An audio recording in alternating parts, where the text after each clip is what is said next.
Report వచ్చి కూడా చాలా రోజులు అవుతుంది. కావాలని ఈ కాంగ్రెస్ ఎలక్షన్ దాకా ఆపి సంస్థల ఎలక్షన్ ముందు అసెంబ్లీ పెట్టి ఒక రోజులోనే ముగించేయడం, దాన్ని చర్చించకుండా దాన్ని టీపీకి అప్పగించడం, కావాలని మన రేవంత్ రెడ్డి ఏదైతే ఉన్నాడో అప్పుడు అబద్ధం హామీలు ఇచ్చి అధికారంలోకి వచ్చిండు.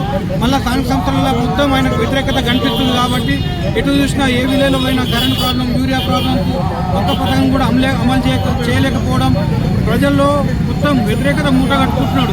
ఈ వ్యతిరేకతను అందరూ దాన్ని నమ్మకుండా దాన్ని సైడ్ ట్రాక్ చేయాలా, ఎట్లా సైడ్ ట్రాక్ చేయాలా, కేసీఆర్ని ఒక పెద్ద ఎలిగేషన్ తీసుకొని పెట్టేది, దాన్ని సిబిఐకి అప్పగిస్తుంది, ఇంకేదో పెద్దది ఇది ఉందనుకుంటారని దాని ద్వారా లబ్ధి పొంది కేసీఆర్ను బీఆర్ఎస్ పార్టీని బదనాం చేద్దామని ఉద్దేశంతో చేస్తున్న చర్య ఇది.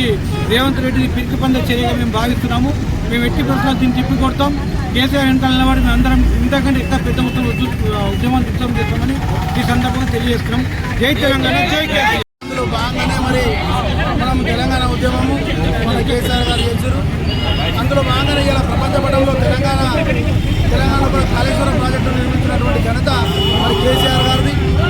మరి నిన్న అసెంబ్లీ సమావేశాలు చూసినట్టయితే అసెంబ్లీ సమావేశాల్లో మరి హరీష్ రావు గారి అంకితభావం, విషయ పరిజ్ఞానము, మరి వాళ్ళు ప్రతిపక్షంలో ఉన్నప్పుడు కూడా వారు వారి పరిజ్ఞానాన్ని చూపెట్టలేకపోయారు. ఈరోజు ప్రభుత్వ పరంగా కూడా వాళ్ళు ఎటువంటి పరిజ్ఞానం లేకుండా మరి నేను హరీష్ రావు గారు మరి ప్రతి లైన్కి కూడా నేను సమాధానం చెప్తా అన్నా కూడా మరి వారు 28 సార్లు మరి అసెంబ్లీలో అడ్డుపడి మరి ఈ నిందను రానున్న కాలంలో స్థానిక సంస్థల ఎన్నికలు వస్తాయని మరి నిందను ఇలా ఈ కేసును సిబిఐకి అప్పగించడము, మరి అందులో ఇంకో బోస్ కమిషన్ ఏర్పాటు చేసి బోసియన్ కమిటీ అని చెప్పేసి నిరూపించే విధంగా రానున్న కాలంలో ఖచ్చితంగా ప్రజలు గమనిస్తున్నారు.